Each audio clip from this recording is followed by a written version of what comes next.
ঢাকা শহরে দীর্ঘদিন বসবাস করা সত্ত্বেও ঢাকার অদূরেই রয়েছে যে স্মৃতিসৌধ, সেই স্মৃতিসৌধে আজও যাওয়া হয়নি। তাই আজকে প্রথমবারের মতো যাচ্ছি স্মৃতিসৌধ ঘুরে দেখার জন্য। তাই তড়িঘড়ি করেই রওনা দিলাম স্মৃতিসৌধের উদ্দেশ্যে।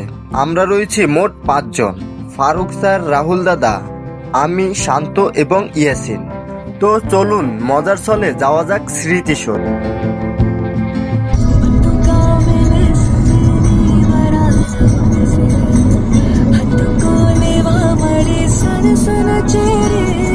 দাদারে কিন্তু আজকে সেই লাগতেছে, দাদারে কিন্তু আজকে সেই লাগতেছে। বড় ভাই আজকে সরকারি কর্মকর্তা সাথে থাকলে আর ভয় কিসের? সরকারি কর্মকর্তা নাই, আমাদের স্যার, আমাদের দুজনই তো সরকারি কর্মকর্তা। নবীনগর হাইওয়ের সাথেই এই স্মৃতিসৌধ।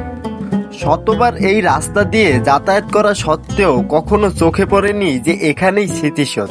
ঢাকা থেকে নবীনগরের দূরত্ব মাত্র 15 থেকে 20 কিলোমিটার। এই স্মৃতিসৌধের ইতিহাস কারুরই অজানা নয়, তাই এই স্মৃতিসৌধের কোনো ইতিহাস ব্যাখ্যা করতে চাচ্ছি না। জাস্ট কখনো এখানে আসেনি বিদায় আজকের বিষয়বস্তুগুলো আপনাদের মাঝে তুলে ধরার চেষ্টা করছি।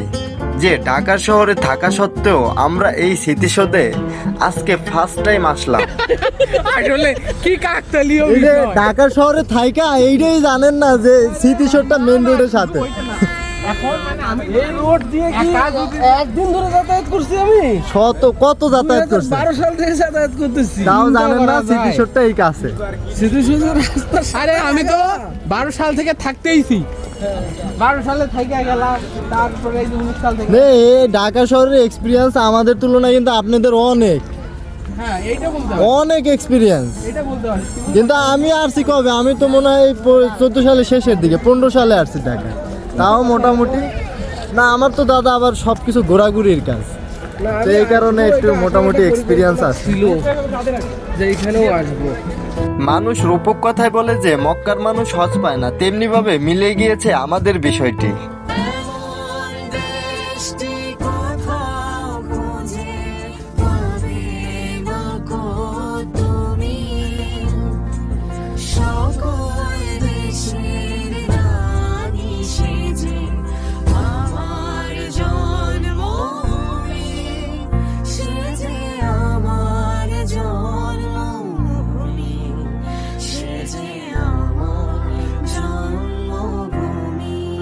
ড্রাইভাররা এমনই স্কুল থেকে ছুটি নিয়ে আসাইলো, আসে এখন কুরকুরি কিনে লেগে দেখি না, দেখি থাকবো, একটা দুইটা থাকবই, দেখছেন বল।